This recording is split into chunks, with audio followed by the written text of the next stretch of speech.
Perkenalkan, nama saya Dia Putri Ayutani. Di sini saya akan melakukan penyuluhan mengenai narkotika. Apakah bersedia? Iya, bersedia. Baik. Nanti ini saya akan menjelaskan mengenai pengertian apa itu narkoba, dampak dan upaya pencegahannya. Di sini apa sudah mengetahui apa itu narkoba? Salah satunya? Ya, udah pernah dengar sih, cuman belum terlalu paham, belum terlalu mendalami tentang pengertian narkoba.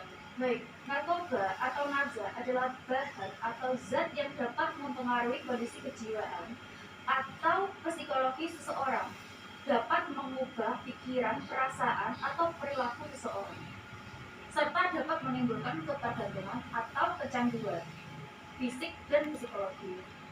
Yang termasuk dari zat narkotika atau narkoba antara lain zat adiktif, obat-obatan, atau psikotropika. Kemudian saya menjelaskan mengenai dampak penyalahgunaan narkoba. Dalam upaya penanggulangan narkoba di masyarakat, pemakaian rokok dan alkohol menjadi pintu masuk pada remaja harus menjadi bagian dari upaya pencegahan. Karena rokok dan alkohol sering menjadi pintu masuk penyalahgunaan narkoba ini sangat berbahaya berdasarkan efeknya terhadap perilaku yang ditimbulkan. Dampak narkoba antara lain, pertama, saat menggunakan narkoba biasanya itu jalan menjadi sempoyongan, bicara pelo atau biasa cadel, kemudian apatis, bersikap acuh tak acuh, kemudian bisa juga mengantuk, bisa juga sangat agresif ataupun merasa saling curiga atau berpikiran buruk mengenai orang lain. Kemudian yang kedua adalah kelebihan dosis atau overdosis. Biasanya ini gejalanya seperti nafas sesak, denyut jantung dan nadi melemah. Kemudian kulit terasa dingin, nafas lambat atau bahkan berhenti, atau bisa juga langsung meninggal. Kemudian pada tahap sedang ketagihan atau kecanduan atau sakau misalnya. Biasanya pada tahap ini mata menjadi merah, hidung sering berair, kemudian merasa diare dan merasakan rasa sakit di seluruh tubuh. Takut air biasanya sehingga sering jarang mandi, bahkan merasakan kejang-kejang. Kemudian ada pada tahap jangka panjang. Pada tahap ini penampilan tidak sehat.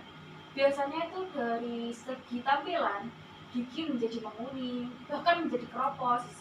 Kemudian kesehatan dan kebersihan kurang. Kemudian terdapat bekas suntikan di sekitar lengan tubuh ataupun di bagian tubuh lainnya. Cara untuk pencegahan narkoba tersendiri terdapat 3.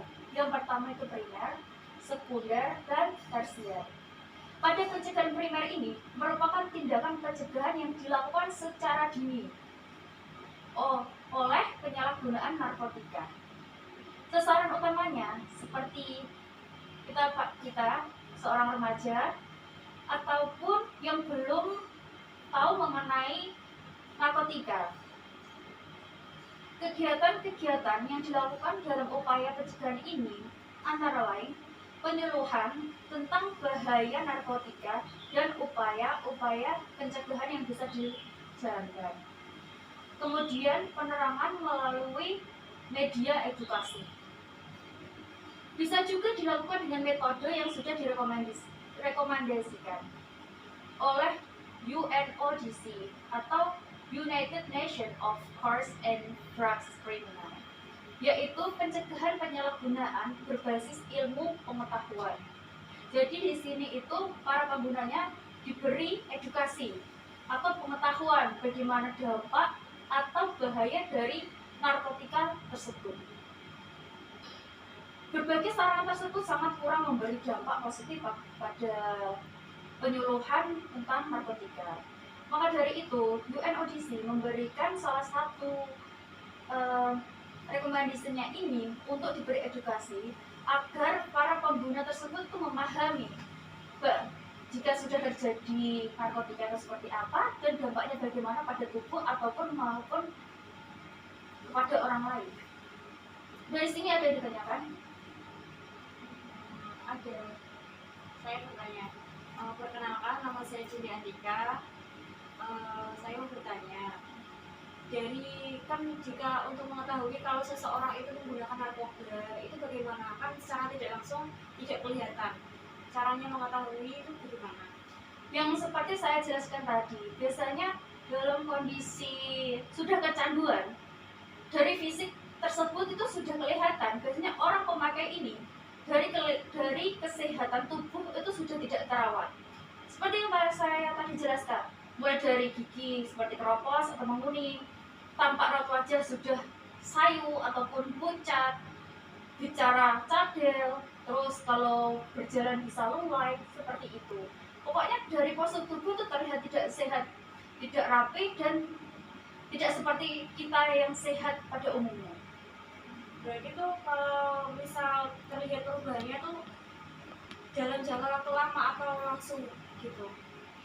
Biasanya itu Kan secara nggak langsung kayak nggak terlihat, itu jangka waktunya sangat lama. biasanya seperti tadi saya jelaskan ya, pada tahap pemakai pertama seperti coba-coba, kemudian pada tahap kecanduan, dan tahap jangka panjang. Biasanya tanda-tanda mulai tersebut muncul itu pada tahap kecanduan. Itu seperti merasa curiga, sering marah, emosi tidak terkontrol, seperti itu salah satunya.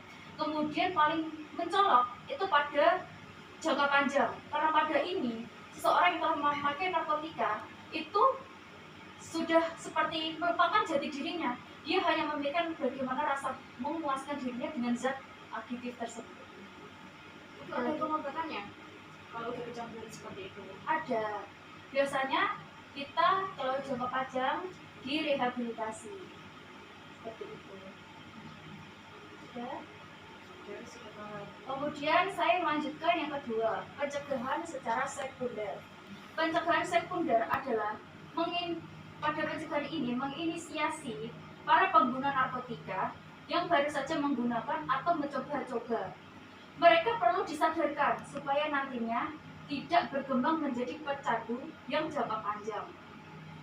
Pencegahan ini menitik beratkan pada mengarahkan penyalahgunaan narkoba untuk melakukan pola hidup sehat, seperti menjalani lifestyle. Selain itu, juga dapat dibantu agar mereka menjalani terapi maupun rehabilitasi, yang seperti mbaknya tanya tadi ya. Pada pencegahan sekunder ini, biasanya yang dapat dilakukan adalah layanan informasi atau rehabilitasi tersebut, melakukan konseling atau pergi ke psikolog untuk bertanya mengenai keadaannya, melakukan rujukan, fasilitas dan penguatan kelompok. Jadi membangun kelompok atau bersosialisasi kepada orang lain. Kemudian pembinaan olahraga dan kesenian. Jadi terdapat kesibukan untuk melupakan untuk tidak mempengaruhi diri sendiri untuk memikirkan rasa memuaskan diri pada narkotika tersebut. Kemudian penerangan dan pendidikan pengembangan individu. Seperti ini. Jadi kita diberi edukasi tentang bahaya narkotika seperti itu. Yang tidak kalah penting adalah kebijakan untuk mendukung agar para pecandu dari narkotika itu diberi rehabilitasi, bukan malah dihukum dan memenjarakan. Kemudian berikutnya ada pencegahan secara tersier.